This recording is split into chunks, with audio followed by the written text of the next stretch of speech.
Hey Deborah, how's it going? Doing well. How about you? I'm doing well as well. It's good to see you again. Yes, we got some good content to talk about today. Yeah, so it seems like we got some questions to answer from folks. Beautiful. Let's make it happen. Let's make it happen. But first, are you having your favorite beverage today? What are you Oh, having? every morning, my lots of coffee, little bit of organic cream, touch of cinnamon, and a little bit of stevia. There we Mm, go. cheers. I'm having my hot water this morning. Cheers. Actually, I forgot. No, it's hot water with lavender and mate from Ooh, Argentina. good. All right. So, first question here we have from Teresa. Question is, how to have trust in yourself and your spouse? Yeah, that's a really interesting question. Um, I think where we need to start with that one is developing the trust in ourselves first. We have to understand who we are as people and what our strengths are, our weaknesses, and really our values, what is really important to us. And sometimes we find ourselves in a situation with other people, and sometimes, like in a marriage or in a close proximity, and it might have been that we've compromised values that we've held, that we've kind of let things go or ignored things. And so, because of that, we're no longer trusting ourselves to make really great decisions and to know what is best for us in our life. Sometimes we're staying in a situation to maybe people please or to accommodate other people or because other people around us think it's the right thing to do. And in fact, what we might have to do is raise our own standards, raise our own values, change the values, and learning to value other types of principles or characteristics that will serve us better and give us a much happier life. So sometimes it's a big question. It's when you're talking about a spouse and being in a marriage, there's that age-old question. It's like married for life. And but you're married for life. Are you staying in a marriage because you everybody else says it's supposed to be one marriage? Maybe if it's God presented, it's like you're always in the same marriage. However, um, if we're using a biblical term, uh, it's not that divorce isn't appreciated or isn't valued or condoned. It actually is in the Bible because that's referred to in the Bible as in when it's appropriate for a man to give a woman a divorce and to grant that. So I think you have to decide is bottom line, is this a happy life for you?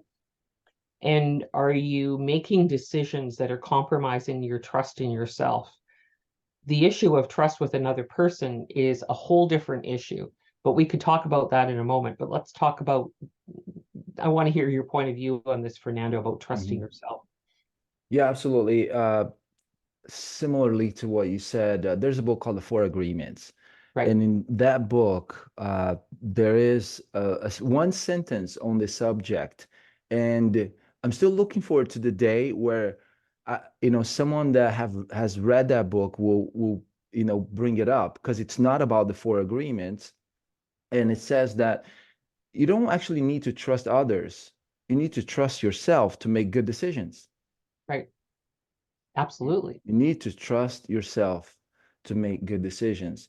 And then there's another quote, probably a lot more famous by Bob Marley, which paraphrasing, it's something like, everyone's going to break your heart. Find the ones worth having the heart broken for, something like that.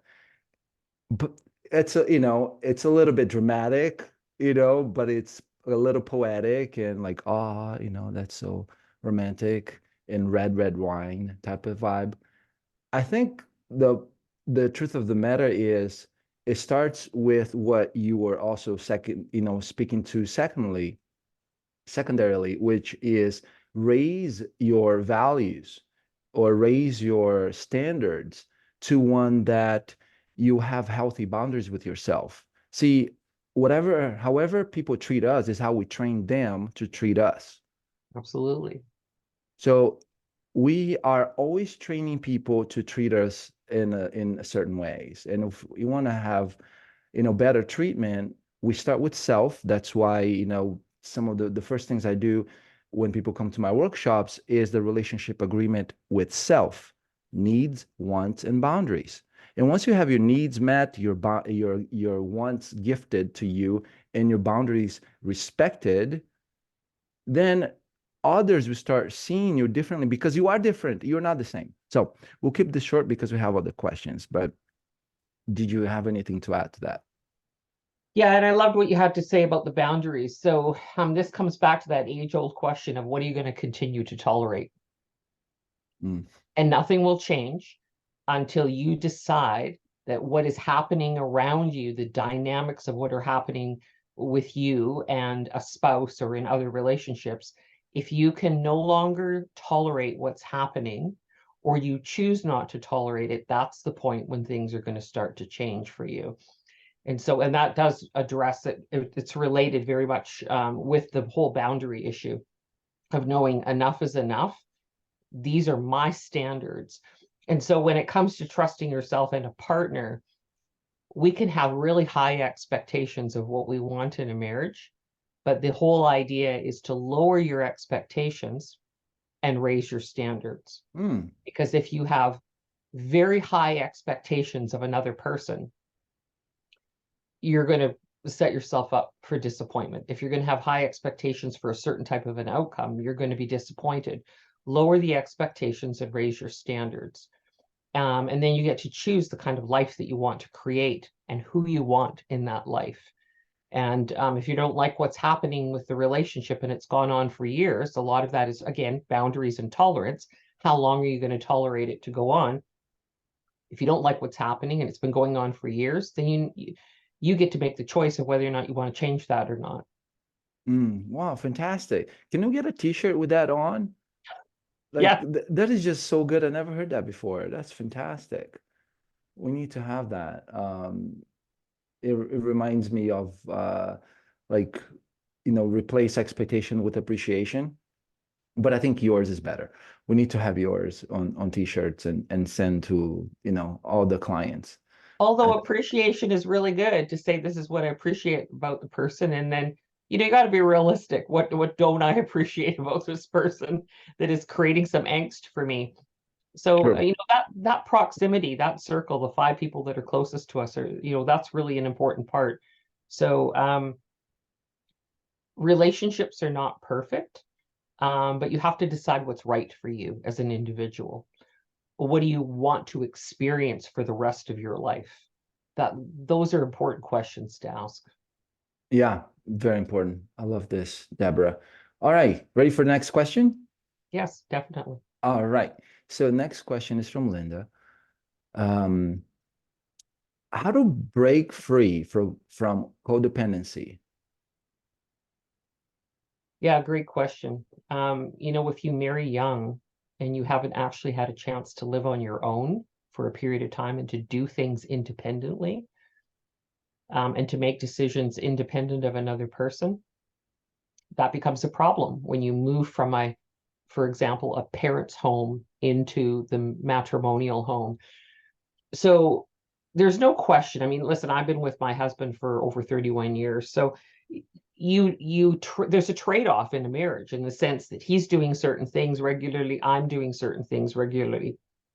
However, my husband and I had a conversation that he had lost his first wife to cancer. So um, he didn't realize how much the other partner was doing for him until he lost her. So sometimes we don't know how much another person is actually doing in the home and what they're handling and taking responsibility for on a day-to-day basis.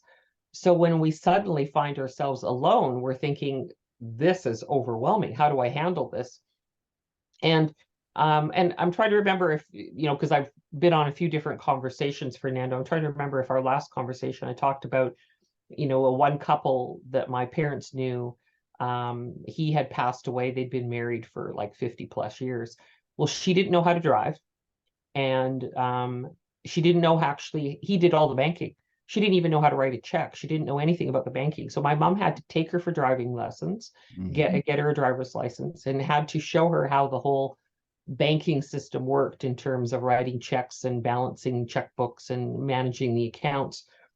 So I think you have to step out a little bit of the codependency and actually do things for yourself. Now, this is about being intentional, because even in our home, my husband's doing certain things, and sometimes he says, "Oh, can you do this for me?" And I go, "I'm not quite sure. Can you show me?" And he goes, "Oh, well, I'll just do it." And I'm like, "No, no, show me, because I want to know, because I want to know how this happens." He was changing some lighting. He wanted me to shut off a breaker. I didn't know which one to do. And so he showed me, and I'm like, "Okay, I got it." So, because I need to know that stuff. If something happens to him, I want to know. I want to know where you turn off the hot water tap. So, you actually have to be intentional about going out and figuring out things for yourself and doing some of the activities on your own rather than allowing the partner to do it, which can be really easy. That's an easy way out. I want you to step into doing the difficult things Mm. and not have so much of the codependency, and allow the other person to do things on their own as well if they're always asking you to do things. Wow, I love that. So many gems there. Um, I want to add to what you said when it comes to codependency, to have ourselves ask the question of what type of person is behaving uh, codependently. So go to the identity. What type of person, or what are the behaviors that will match or align with the label codependent? And then list those behaviors if anyone is doing those behaviors. And once the conscious mind, because the body already knows, the unconscious mind knows what the answers are. Once the conscious mind, the mini computer, the computer that can process only 100 bits of information per second as opposed to 11 million that the subconscious can process, we can have the mind be aware of, oh, these are the behaviors that I have been acting out. These are the actions I've been taking for years. And once that awareness is observed, is acknowledged, that information is seen, and if you're speaking it out loud even better, then you can hear yourself speak. You can then have a decision to make. Do I want, actually, that's not even have that question, is since I don't want to be codependent anymore, an identity, who do I want to be instead? And then come up with that word, come up with that shortcut, aka label, aka word. It's Independent. yeah. So independent could be, the word. For others, it could be wholesome, could be healthy, could be empowered, independent. Whatever word is your body's giving to your mind to translate into, giving the feeling, the intuitions for your mind to choose the word. And once you have that word, you can make decisions and choices of, if I am independent, what do I do on a weekly basis, on a daily basis, on an hourly basis? Because I am now independent by choice, even if I don't know how, even if it's the first time in my life, or even it's the first time in 50 years, 40 years, 10 years. So I'd like to add to what you said, Deborah, is do identity work, because actions are filtered through the chosen identity, and identities are chosen. We can choose a new one if the identity that we've been acting out is not working. Yeah, beautiful. I mean, the identity component is very, very critical to how we want to move forward in life and the experiences that we want. So, and just to add to that, so for the clarity of the audience, is when we're choosing an identity, remember each word is associated with an identity. So if you are a decision maker, if you are an action taker, that's associated with an independent identity and not a codependent identity. So we're not relying on somebody else. Which is one of the questions that we're coming up with it, which is responsibility. We're responsible for ourselves. So therefore we will make the decisions and take action for ourselves.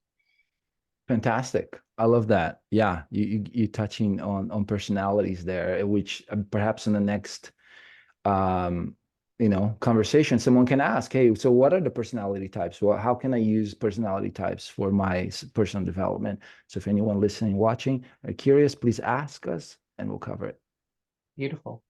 All right, ready for the next question? Ready. All right, this one is a longer question. This comes from our beloved leader of the group. And question is, I'm dealing with forgiveness, especially of those where I was not responsible for choosing them as the other person. I've had two mistresses in my life who were hurtful towards me. Anger has been my biggest issue. My father's mistress and my ex-mistress. They were both vindictive women, hard to be forgiving to someone who had harmful intentions without a reason. I'm not the only one who had a hard time dealing with this. Many do. How do you forgive a person for hurting you without cause? I was an innocent party both times. Or am I responsible for being my father's daughter? Or am I responsible for what my ex did by bringing in a vindictive woman? Where does our responsibility end? Yeah, wow, that's packed with a lot of information. A lot of really good questions. Do you want to start answering that, or you want me to share some insights? Yeah, I'm thinking here, I'm laughing because I was doing some work on ChatGPT yesterday and programming the bot from my workshops so people can ask questions. And the funny thing about questions is that the quality of our questions will dictate and will frame the quality of the answers. Yeah, And, for and we sure. can transform ourselves by asking higher quality questions. I mean, these questions are valid, but I know the person who wrote this, and I love her. And it's it's an evolution in what I knew, the type of questions I could ask yesterday to today. Like each day is an opportunity to ask higher quality questions. So I'll I'll I'll start with that just to go, I guess, to a punchline that I was going to have later, but then we can go back and deal with each. Do you have anything to add to that? Yeah, beautiful. But you're right. When you ask the higher quality question, you're going to get a better answer. So let's look at I want to flip things around because she asked a couple questions here initially, dealing with forgiveness, and anger was the biggest issue. So let's start with the anger component because, and this actually goes right back down to the last question, where does our responsibility end? Come to the place of taking full responsibility for who you are as a person and how you show up in the world. That's first and foremost. So, what kind of person do I want to show up as throughout my whole life with every person that I'm dealing with?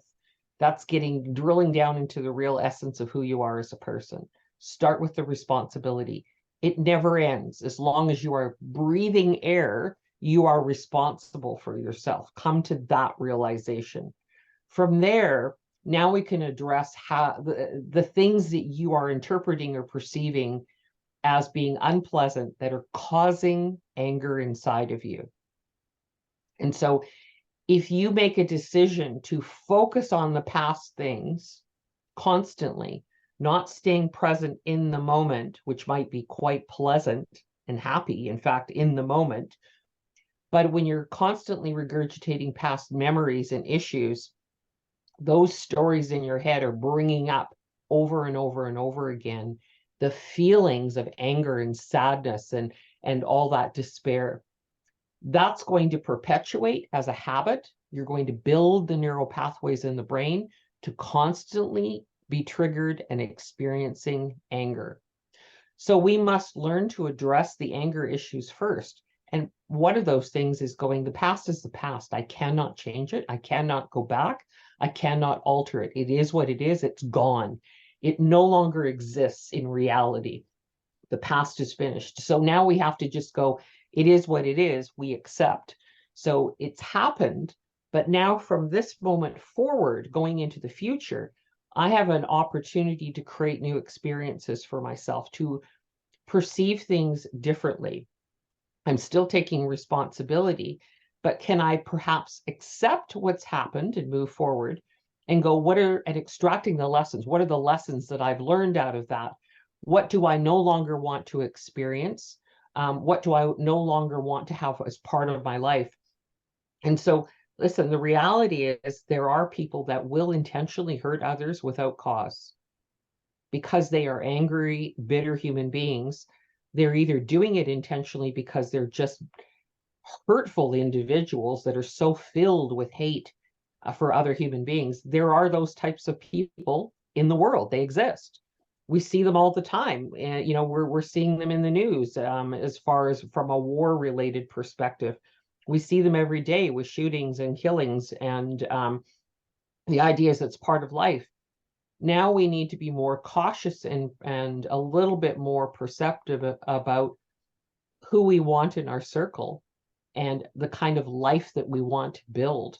So this kind of brings me back to the book Fernando, um, by Viktor Frankl, A Man's Search for Meaning, where he was a Holocaust survivor, and what he knew that they could never take away from him was his attitude about life, his perception about life, and that he had a story to tell. He had this amazing will inside of him to want to live because he knew that people had to hear the story of what was going on.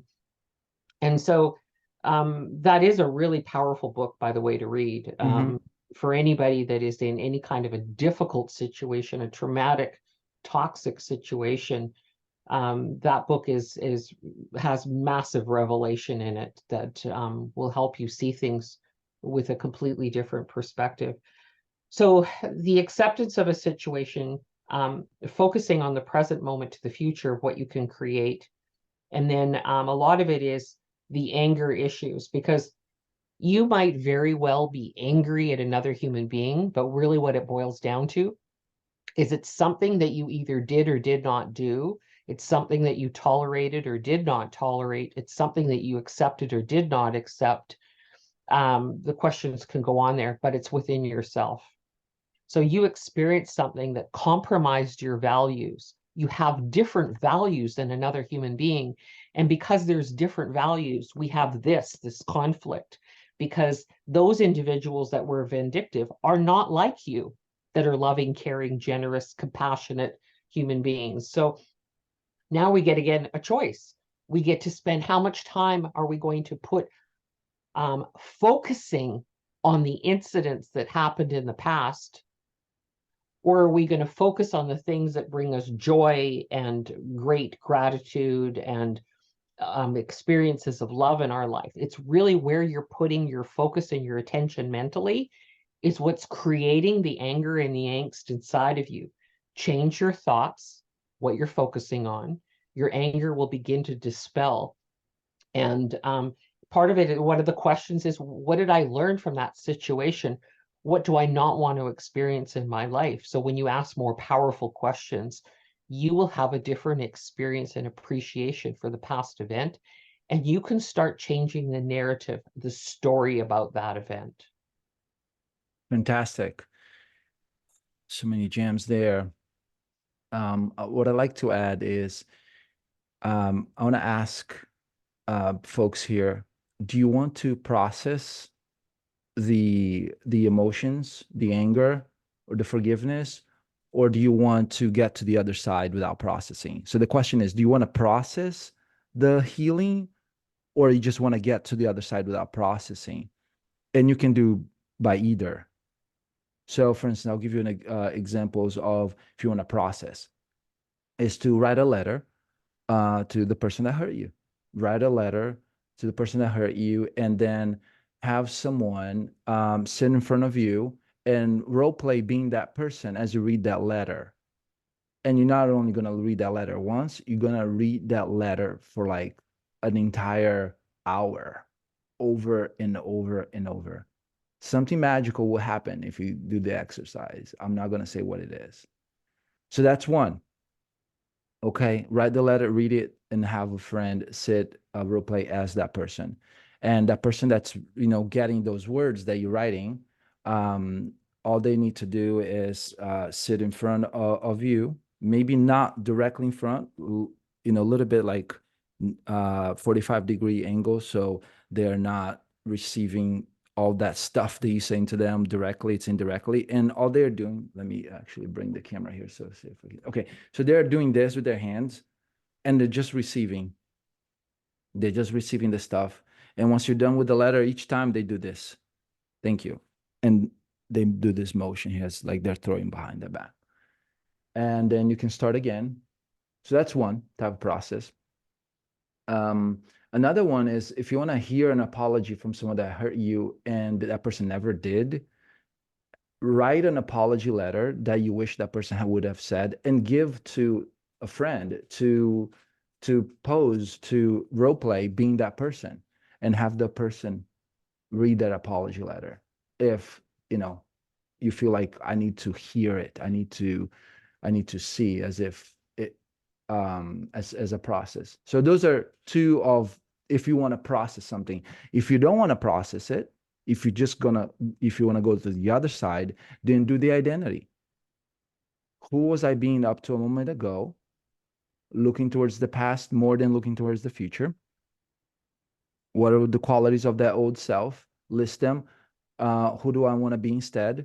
List them. And then start creating habits or daily actions, appointments that will prove to yourself that you're becoming this new self, even if you don't know how to. So you can choose. You want to process or just go to the other side without processing. So that's what I would say for those looking to forgive and or heal anger. And anger can be a powerful thing. So there's unwarranted anger and warranted. Inappropriate anger, appropriate. Make sure you ask your body, is this appropriate anger? If it is, then feel it, have it. There's lessons there. If it's inappropriate, then that's, when you want to let the mind be nice to the body and play team, because inappropriate anger will cause lots of health issues. Yeah, great. Those are great tips, great suggestions. Important for people to practice those and actually do the exercises. Yeah, absolutely. Ready for the next one?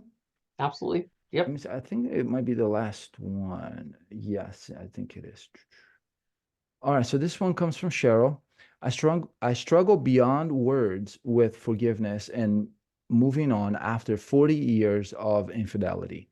How do I stay and forgive or choose to forgive but move on? That is my dilemma. Okay, so part of this, not knowing fully the dynamics that are going on in your relationship currently, is part of this might be sitting quietly and visualizing what is the marriage going to be like, knowing that he's had constant repetition, behavior, habit of the infidelity. Visualizing, do I want this to continue? Because he's already demonstrated by habit and behavior that he's that type of behavior is going to continue. It's rare that it's probably going to stop. It's probably going to continue because he's been doing it for so long. Visualize staying in the relationship and how you're going to feel. Another exercise could be visualizing again what it would be like if you left the relationship and built a new life and made different choices in relationships from a place of real discernment of choosing the types of friends and being a little more cautious, a little more careful, taking your time, being patient in building really close relationships with people and what you're going to trust them with, so you're not setting yourself up for failure again in that area. I'm not saying the failure is a bad thing. We learn from each process. But even the process of visualizing, what would my life be like if I stayed in the marriage, visualizing it and imagining it? And what would my life be like if I actually left the marriage and built a new life for myself? What would I want that experience to be like? Notice what's happening in your body and how you're feeling emotionally with both experiences, knowing that you're probably, if you step away from the marriage and you create something new, there's probably going to be a grieving process of leaving something that, a lot of that is letting go of the hope and the wishes and dreams that you had for having a really long marriage and a great marriage. Part of that is grieving the process and letting it go. You still have an option in the future, if you're going to create a new life for yourself, of finding someone that fully loves you and deeply respects you and treats you well. There's always a possibility of that. People marry at all stages of life, even in their 60s, 70s, 80s, and 90s for that matter, finding love. So, and that love could show up in different ways. It doesn't have to be a marriage. It can simply be a lovely relationship that you have with a significant other without actually living together or being married. So, the forgiveness part of it is not necessarily for the other person. What it is it's releasing your angst. It's releasing those negative emotions from your own body so that you can actually focus on the deep gratitude and appreciation for what you do have and what you could experience, rather than putting all your attention and focus on what has happened and regurgitating the past memories. So forgiveness is that releasing and focusing on something more positive, and going, I'm empowered now because I get to choose where I'm going to put my focus and attention. And I'm going to love and embrace all these aspects of my life and all these people that are in my life versus the other. Fantastic. Wow. And to add to that, the importance of friendships and quality of friendships, there's a term in war or war strategy called divide and conquer. And I haven't met yet someone that went through a problem in their marriage, who had their friendships be as, have a certain importance, or what's the word, priority. People that prioritize friendships, not above marriage, of course, but they prioritize friendships. It's kind of like they have this sense of self-esteem and confidence that people don't have strong friendships, you know, miss out on. So highly recommend really investing your time and effort and your love and intelligence and care in bonding with friends, bonding with people that you feel like, I want what they have, whether it's the way they talk, the way they, their integrity, their self-esteem, their confidence, their humor. And once you have, a group of friends, being with a husband or being with a wife, it becomes, you become more of a whole person, a wholesome person, because you just don't have one person in your life to share life with. You also have your friends. So just remember that divide and conquer. So make sure that you're not divided from your family members or from your friends in your relationship with your spouse. That's one. And I know you need to go, Deborah, so we're going to end here. Um, there's a quote in a movie that I recommend you all watch called, the movie's called Good Will Hunting. And the way the movie ends, the movie's about a psychologist and a client. It ends with this sentence, and I want you all to take this sentence to heart because I've seen this sentence in other movies as well when it comes to client and counselor, client and psychologist relationship. The sentence is, "It's not your fault. It's not your fault." Let that sink in. I like that, and I think it's great. And I want to do one final thing to that, to say it's not your fault in terms of how other people are responsible for themselves. If you allow the relationship to continue and you allow yourself to be hurt, you allow yourself to be abused and mistreated, then it becomes your fault. Then you now have to be responsible for the consequences. You have to be responsible for the feelings and the impact on what that's going to do for you, do to you, and how it's going to impact your happiness. So there comes a point where the responsibility is now you get to make a choice. Because even in this entire conversation, Fernando, people are realizing, okay, I have to make different choices in my life. I have to make different decisions, even in how I perceive things and view things. I need to be responsible for that. And if I choose to carry on with these kinds of stories and put all my focus and attention there, then I am going to continue to feel the miserable way that I was feeling. So now you get to make a choice. And that choice is, do I want to feel differently? Do I want to have a different type of life? That all boils down to every decision that you make. You're highly responsible for that. What happened back then, it's not your fault. Even as a kid, when you experience things, not your fault. But as an adult now, when you're responsible, it is your responsibility. And I want you to be happy in life because it's entirely possible. You can make some fabulous choices that will change your life and the people around you. And you'll be just filled with joy, filled with gratitude and compassion and love, and have everything that you want in life.